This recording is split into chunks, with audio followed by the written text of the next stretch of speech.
겨울철에 가장 많이 걸리는 병이 두 가지 정도 있다고 합니다. 하나는 감기고요. 그다음에 하나는 우울증입니다. 일반적인 신체 질병은 소득 수준이 높아지고 의학이 발달할수록 줄어드는 추세인데, 우울증은 소득이 수준이 높을수록 또 많이 배울수록 IQ가 높을수록 더 심해지고 증가하는 추세에 있는 병입니다. 특별히 겨울철에 많이 발생하는데 이제 일조량하고 좀 관계가 있습니다. 그러니까 일조량이 감소하면서 이제 우울한 감정이 가장 이제 심해집니다. 그리고 여성이 체질적으로 남성에 비해서 2배 정도 심합니다. WHO 세계보건기구에서 아마도 2020년 정도 되면 지금 이제 심장병이 가장 사망 주요 원인인데, 심장병에 이어서 우울증이 두 번째 주요 사망 원인이 될 것으로 이제 예상하고 있습니다. 미국 같은 곳에서도 매 수천 명이 우울증으로 이제 목숨을 끊고 있고, 우리나라도 OECD 국가 중에 우울증 치료가 최하위에 있는 나라입니다. 당연히 11년째 자살률 1위와 하고 있는 그것과 좀 연관이 있지 않을까 생각합니다. 오늘 제가 여러분하고 심리학 강의를 하려고 하는 것은 아닙니다. 좀 심한 우울증 같은 경우에는 그 뇌의 신경 전달 물질과 또 호르몬 불균형으로 발생되는 병이기 때문에 지금 제가 그 부분에 대해서는 설교를 통해서 말씀드리려고 하는 것은 아닙니다. 그럴 경우에는 우리가 병원을 찾고 전문의를 찾고 전문 상담하시는 분, 또 필요하면 약물 치료를 받아야 되는 부분입니다. 근데 오늘 제가 여러분하고 좀 몇 주 동안 좀 다루고 싶은 부분은 무엇이냐면, 우리 일상생활 속에서 일어나는 그런 좀 우울한 감정과 믿음 생활과 어떤 관계가 있느냐라는 겁니다.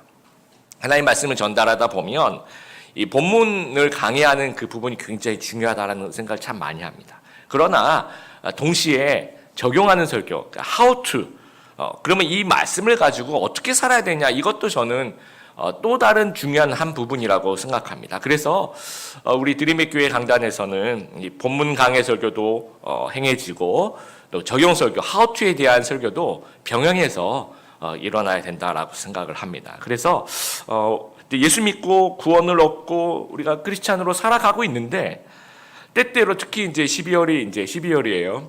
일주일하기 적어지고 날씨도 추워지고 때때로 이렇게 좀 우울한 감정이 생기는 것은 크리스찬으로서 이걸 어떻게 다루어야 되는가, 이 부분을 좀 한번 살펴보고 싶습니다.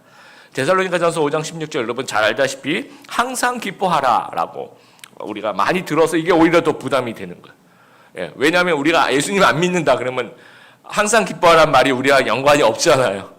근데 우리가 예수님 믿는데 예수님께서 항상 기뻐하래요. 그런데 좀 우울해요. 그럼 이걸 어떻게 해야 될지 고민이 된다라는 겁니다. 죄책감도 생기고, 좀 내가 좀 믿음이 없어서 그런 건가? 아니면 이게 죄인가? 하는 그런 생각이 든다라는 겁니다.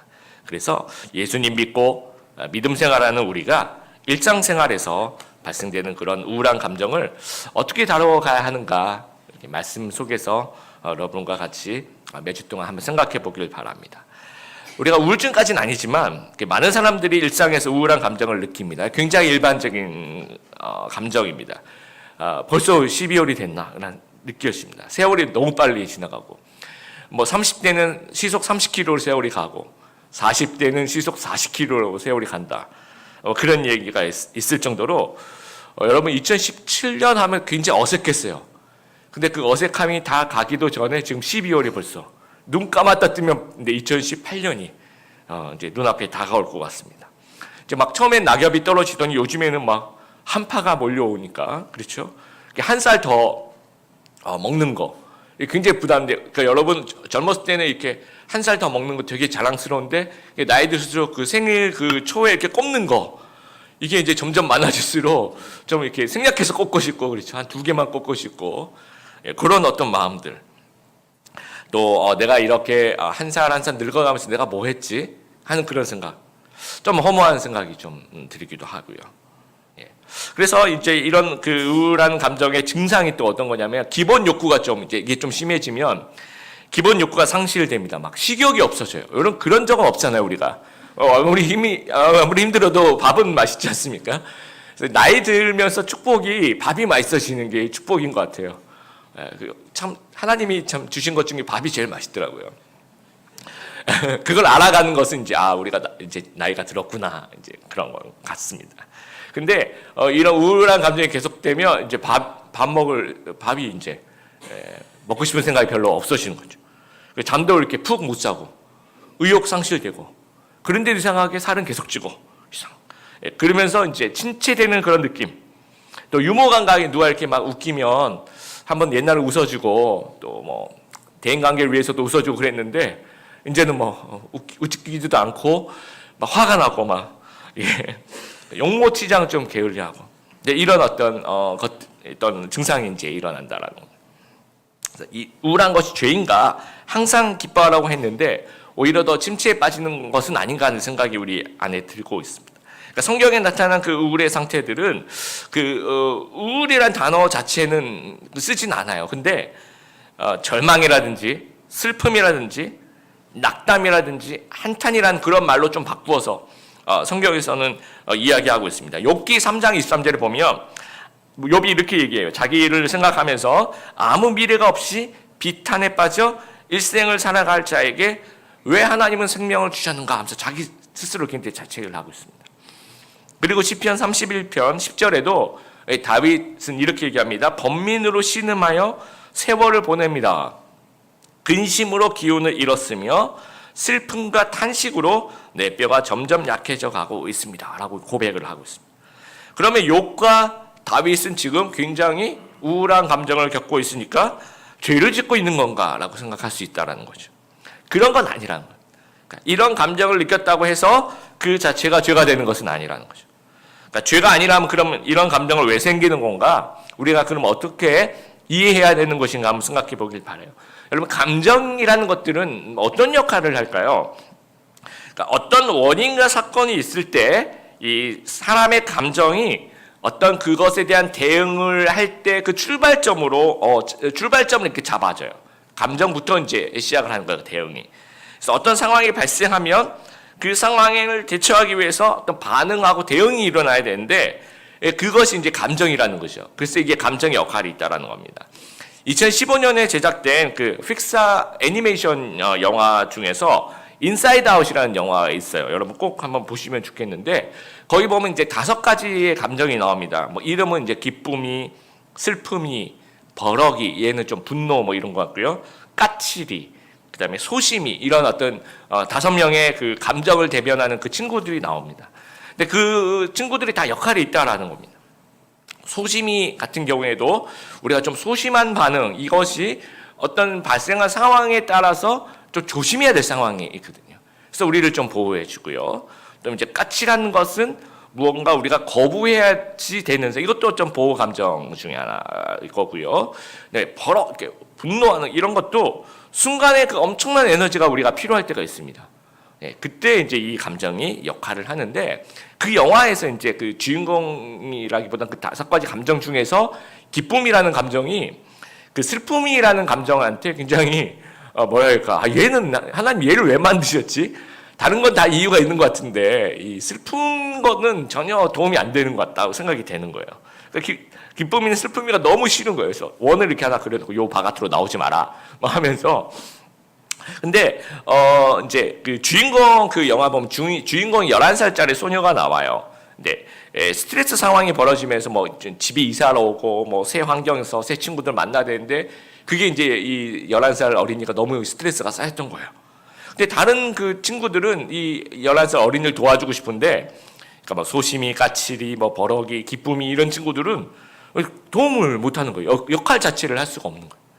그런데 슬픔이가 이제 와서 역할을 하는데 그 슬픔의 역할이 뭐냐면 그 외부의 스트레스에 같이 반응을 해주는 거예요. 예. 그러니까 만약 외부의 스트레스가 있는데 이제 뭐 기쁨이 같이 들어오면 이게 같은 반응은 아니잖아요. 그러니까 이게 위로가 안 되는 거죠. 그래서 같은 어떤 외부의 스트레스에 같이 반응을 슬픔이가 해주면서 어루만져 주는 거예요. 어루만지고 해소하고 그러면서 우리도 한바탕 울고 나면 이게 좀 후련해주고 뭐 그런 거 있잖아요. 해소를 시켜주는 거죠. 그래서 극복하도록 도와준다라는 거. 근데 우울한 감정도 역할도 마찬가지입니다. 어떤 환경 적응을 위한 메커니즘이 되겠죠. 문제 해결을 위한 어떤 몸부림이 될 것 같습니다. 뭔가 일이 잘못되었음을 알리는 정보 체계인데 뭔가 이렇게 뭔가가 발생했어요. 뭔가 일이 잘 안 돼요. 그러면 우울한 감정이 일단 드는 거죠. 그러면 이제 좀 외향적이보다는 좀 내향적이 되겠죠.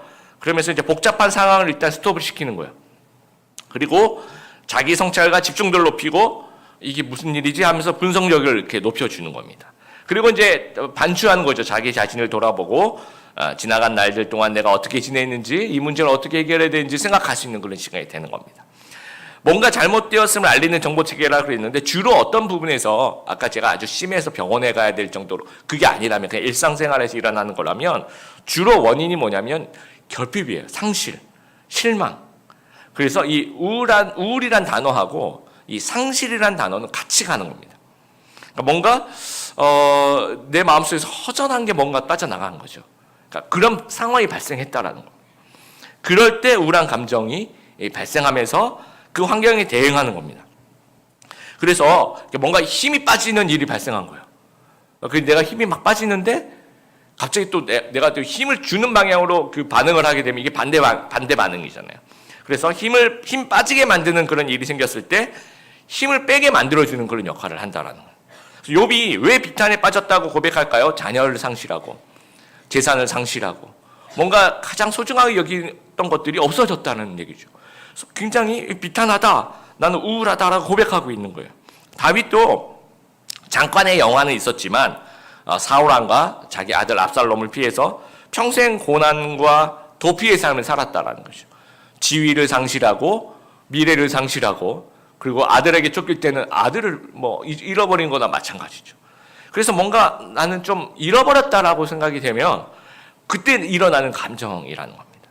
그래서 현대 사회도 마찬가지. 현대의 상실을 우리가 좀 유식한 말로 실존적 공허라고 이야기합니다. 그래서 우리에게 우울한 감정이 굉장히 많이 따라올 수밖에 없어요. 이제 조사를 해봤더니 어떤 직장에서 해고되신 분들 있잖아요. 그러니까 지위를 상실한 거죠, 그렇죠? 해고자들을 조사해서 어떤 감정을 가지고 계신지를 조사해봤는데 75%가 최근 1년간 우울과 불안 장애를 느꼈다라는 건데, 근데 그분들 중에서 복직을 하셨잖아요. 그러니까 복직을 하니까 이 75%에서 30% 줄어들어요. 그 우울했던 그 마음이. 그러니까 상실이라는 어떤 어떤 현실이 이제 다시 복직하면서 그 현실 자체가 다시 회복이 됐다라는 거죠. 우리는 세상에 태어난 첫날부터 점점 무엇인가를 잃어버리기 시작하면서 삶을 마감합니다. 점점 시간을 잃어버리고, 점점 자유. 어릴 땐 내 마음대로 했는 것 같은데 점점 이 자유를, 점점 우리 작년 세대에 넘어가면 점점 이제 자기가 없어지죠. 자유도 없어지고, 즐거움도 없어지고, 친구도 어릴 땐 친구가 그렇게 많았는데 점점 없어지고, 물질도 점점 없어지고, 직업도 어느 정도 나이가 되면 또 이제 퇴직을 생각하고 그 이유를 생각하며, 가치관도 옛날에 분명한 나의 가치관이 있었다고 생각했는데 그 가치관이 시간이 지나가면서 점점 또 줄어들어요. 그리고 건강도 정말 자신만만했던 이 건강, 하나는 내가 다른 거 몰라도 건강하는 자신 있었는데 하면서 점점 이제 여기도 아프고 저기도 아프고, 생명도 그러면서 생명을 상실하면서 일생을 마감하는 것이 우리의 일생이 아닌가 생각합니다. 그러니까 이러한 상실은 우리를 아주 작게 만들어요. 그리고 아주 우리를 무기력하게 만들고 무가치하게 우리를 만든다는 겁니다. 그래서 이것이 과거에도 있었고 현재에도 있었고 미래에도 계속 진행이 될 거라는 거죠. 그렇다면 이 우울한 감정도 과거에도 있었고 현재에도 있고 또 미래에도 발생할 거라는 겁니다. 여러분, 우울한 감정 그 자체는 죄가 아니라고 제가 말씀드렸죠. 자연스러운 감정 중에 하나인데, 보통 이 자연스럽고 정상적인 감정은 어떤 거냐면 어떤 상황에 대처하는 거라고 제가 말씀드렸잖아요. 그러면 보통 시간이 지나가면 제자리로 돌아옵니다. 그래서 여러분이 굉장히 재밌는 농담을 들었거나 재밌는 그 이제 개그 프로를 여러분 보셨어요. 갑자기 막 기쁘죠. 막 폭소, 막 박수 치고, 와, 너무 재밌다. 그리고 이제 시간이 지나가면 다시 평정심을 되찾죠. 근데 그렇게 안 하고 또 너무 재밌어 그러면서 하루 종일 재밌어 하면서 24시간 재밌어 이러면 얘는 이제 연구가 되는 거죠. 그렇죠? 연구 없다. 예, 연구는 항상 반응이 똑같죠. 그렇죠? 어떤 슬플 때도 연구 없다, 기쁠 때도 연구 없다, 분노가 나도 연구 없다. 그리고 이제 정상으로 안 돌아오죠. 예, 분노도 마찬가지입니다. 어떤 일에 이제 급격한 에너지를 써야 될 때가 있어요. 그러면 이제 이렇게 하나님이 주신 마음, 처음에 그 죄가 되기 전까지는 이제 중립적인 감정입니다. 그럼 이제 뭐 어떤 일에 화가 났어요. 그러면 이제 시간이 지나가면 이제 다시 제자리로 돌아와야 되는데 안 돌아. 하루 종일 화가 나. 막 일주일 내내 화가 나. 24시간 막 1년 내내 화가 나 있어. 이러면 우리는 이것을 분노 조절 장애라고 병원 가야 되는 거죠. 이거는 병이다라고 얘기하고, 또 이런 제자리로 돌아오지 않을 때 죄를 지을 가능성이 높다라는 겁니다. 그러니까 정상적인 우울의 특징도 마찬가지예요. 어떤 원인과 환경에 따라서 이제 감정적인 반응인데 사안에 따라서 걸리는 시간 다를 수 있으나 다시 제자리로 돌아옵니다. 그래서 전문가들이 다시 제자리로 돌아온 시간이 어느 정도 걸릴지 한번 자기들끼리 이제 평균을 한번 내본 거예요. 그랬더니 예를 들어서 여러분이 이제 커피를 마시다가 커피를 갖다가 이렇게 옷에 흘렸어요. 그러면 굉장히 기분도 안 좋고 막 우울하고 그렇잖아요. 이거 어떻게 해야 될지. 근데 이런 감정은 한 20분 정도 간대요. 그래서 20분 지나면 이제 괜찮아 뭐 빨면 되지 뭐 그렇게 넘어간다는 거죠. 그리고 막 이제 운전을 하다가 교통 위반 딱지를 뗐어요. 너무 속상하죠. 막 내가 왜 그랬을까? 막 저분은 왜 나만 꼭 집어서 불공평하다. 뭐 하여튼 여러 가지 이거 돈 어떻게 내야 되지? 막 우울하고 막 그런데 그거 한 24시간 정도 지나가면 또 다 잊어버리고 뭐 까짓 거 뭐 괜찮아 이렇게 넘어간다는 거예요. 직장에서 상사와 막 다퉜어요. 막 너무 뭐 속상하죠. 속상한데 보통은 물론 회사 따라서 또 얼마나 심하게 싸우냐에 따라서 다르겠지만 한 이틀 정도 48시간 정도 지나가면 그래도 그래 내가 참자 괜찮다 이렇게 그런 마음이 돌아온다라는 겁니다. 그리고 실직을 할 경우에는 1주에서 2주 정도, 그 다음에 시험에 떨어졌을 때 그럴 때는 뭐 1주에서 2주 정도. 사람에 따라서는 1시간 뭐 갔다가 괜찮은 분들도 있습니다. 뭐 늘 괜찮아 난 늘 떨어졌어 뭐. 실현도 보통 한 달 간대요. 근데 이제 어떤 분은 실현 나가면 뭐 1시간 만에 또 괜찮아지는 분들도 있을 수도 있습니다. 사람에 따라 다른데 돌아온다라는 거죠. 그렇죠? 그런데 아까도 얘기했지만 그 어떤 감정, 특히 우울한 감정이 제자리로 안 돌아오면 이게 계속 지속이 되면서 1년 12달 우울하고 12월 내내 우울하고 이제 일주일하게 좋아지면 좀 좋아지는데 이제 봄에도 우울하고 그러니까 어떤 분들은 남자들은 보통 이제 가을을 타, 여자들은 겨울을 타, 뭐 이런 게 있지 않습니까? 근데 나는 24시간 뭐 365일 4계절 다 타. 이렇게 되면 이거 조금 걱정이 된다라는 거죠. 악화가 되면 마음의 병이 점점 깊어지면서 거기서 죄와 불신앙이 파생될 가능성이 굉장히 높아진다라는 거예요. 분노도 마찬가지예요. 여러분 우리가 막 화를 냈어요. 그러다가 내가 그러면 안 되지. 이렇게 평정심을 되찾으면 그러면 괜찮은 거잖아요. 근데 이제 화를 내서 그거를 가지고 또 막 폭언을 하거나 그걸 가지고 사람하고 막 싸우거나 그걸 가지고 뭐 문제를 일으키거나 그러면 이제 죄가 되는 거죠. 마찬가지입니다. 이 우울한 것도 되게 자연스러운 감정인데 이게 지속이 되면서 이거 가지고 이제 죄가 발생되고 또 불신앙, 믿음이 없음이 발생되고 또 하나님 앞에서 뭔가 하지 말아야 될 말과 행동들을 하게 될 가능성이 충분히 있다는 겁니다. 그래서 크리스찬은 이것이 지속되어서는 안 된다는 거예요.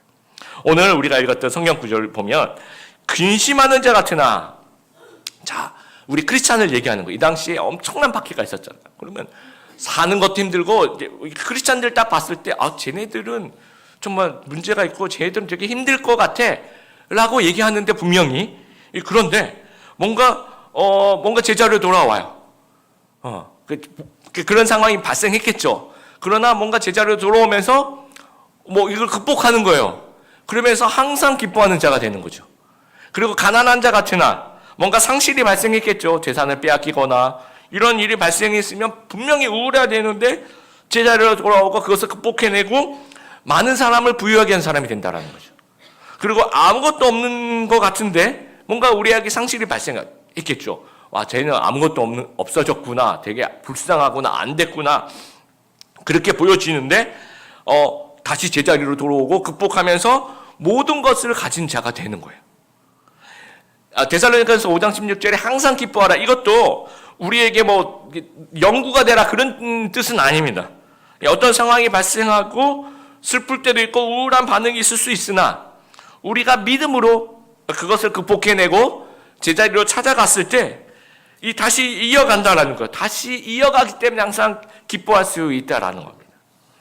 그래서 우리가 평정심을 되찾는다라고 하죠. 근데 우리 크리스찬에게 있어서 평정심은 기쁨이 되는 거예요. 항상 기뻐하라. 이게 우리의 평정심인 거거든요. 그런데 어느 상황에 따라서 우리가 어떤 무엇인가를 잃어버렸다고 생각하는 그 순간에 하나님 앞에서 절망할 수 있고 한탄할 수 있고 비탄할 수 있고 우울함에 빠질 수 있으나 우리가 그 믿음을 사용하면서 그것을 극복해내는 거예요. 그러면서 다시 평정심, 항상 기뻐하는 마음으로 시간이 지나가면 돌아와야 된다는 겁니다. 그래서 우울한 크리스천은 믿음이 없는 사람이라기보다는 믿음을 어떻게 써야 할지 모르기 때문일 수 있다는 겁니다. 그럼 믿음을 어디다 써야 될까요, 여러분? 우울한 감정을 다스리는 데 믿음을 쓰는 거고, 다시 기쁨이라고 하는 그런 평정심으로 돌아올 때 그 믿음을 사용하는 거고, 또 우리가 하나님을 바라보면서 불신앙의 자리가 아니라 신앙의 자리로 서는 그것을 위해서 믿음을 사용한다는 거예요. 2011년에 병자호란을 배경으로 한 영화가 이 최종병기활이라고, 여러분 혹시 보셨나? 많이들 보셨죠? 예. 요즘 크리스찬들은 이제 물어보면 성경도 잘 안 읽으시는 것 같은데 영화도 좀 잘 안 보시고 기도도 많이 안 하시고 뭐 하시는지 잘 모르겠어요. 다 보셨죠? 예. 거기에 아주 그 명대사가, 그러니까 이 최종병기활은 안 보신 분도 이거 번쩍하기 위해선 요 한 구절 명대사, 이것만 딱 기억하시면 여러분 친구들한테 꼭 얘기할 수 있어요. 뭐라고, 어떤 대사냐면, 바람은 계산하는 것이 아니라 극복하는 것이다. 너무 멋있지 않나요? 저만 멋있나요? 이러면 또 이런 반응 오면 제가 또 우울해지겠죠? 예, 그러다가 다시 이제 또 항상 기뻐함으로 다시 돌아가야 되겠죠? 예, 바람은 계산하는 것이 아니라 극복하는 것이다.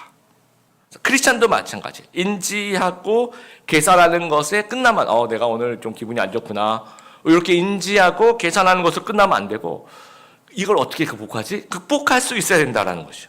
그러니까 우울한 감정의 지속은 하나님께서 원하시는 크리스찬의 태도가 아니라는 겁니다.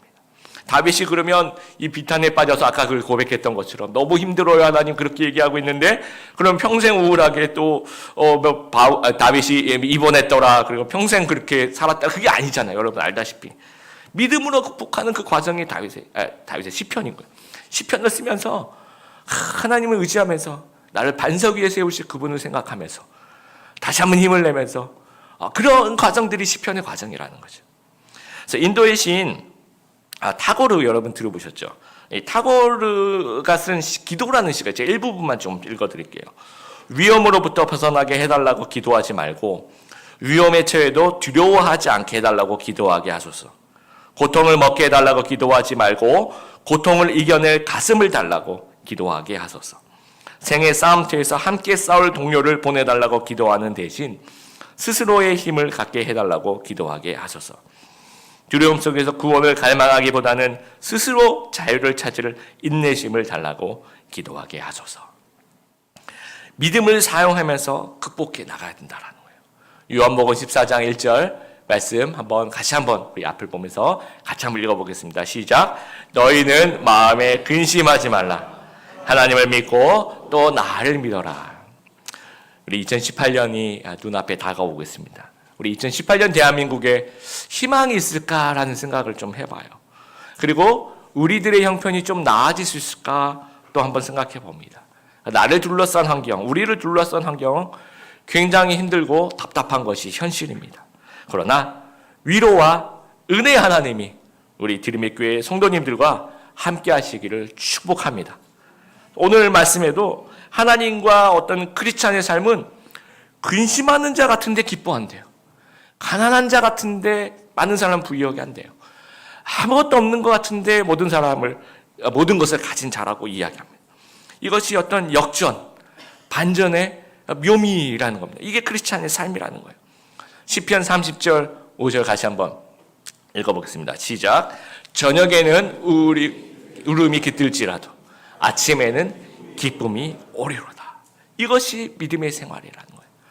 뭔가 저녁에는 울 것 같아요. 너무 우울해요. 너무 힘들어요. 그러나 아침에는 우리가 믿음을 사용하면서 하나님이 주시는 그 은혜로 아침에는 기쁨이 오리라는 것을 우리가 신뢰하고 하나님께 나아가는, 그래서 우울함이 역전되는 은혜가 우리 성도님들 위해 넘치기를 바랍니다. 말씀을 좀 마무리하겠습니다. 우울한 감정은 그 자체가 죄가 아니고, 그대로 머물러 있으면, 그 자체는 죄가 아니지만 그대로 머물러 있으면 죄와 불신앙과 의심을 파생될 가능성이 있다라는 거예요. 잠깐은 우울할 수 있으나 계속 우울해서는 안 된다라는 거. 그것을 믿음으로 극복해내는 것이다라는 거. 그래서 앞으로 우리 우울한 감정을 극복하기 위해서 믿음을 어떻게 써야 할지 몇 주 동안 좀 같이 살펴보게 되겠지만, 신앙의 눈으로, 믿음의 눈으로 이 상실의 문제를, 이 우울의 문제를 다뤄가는, 그래서 모든 것이 합력하여 선을 이루시는 하나님의 은혜를 경험하는 우리 귀한 드림의 교회 성도님들 되시기를 주님의 이름으로 축복합니다.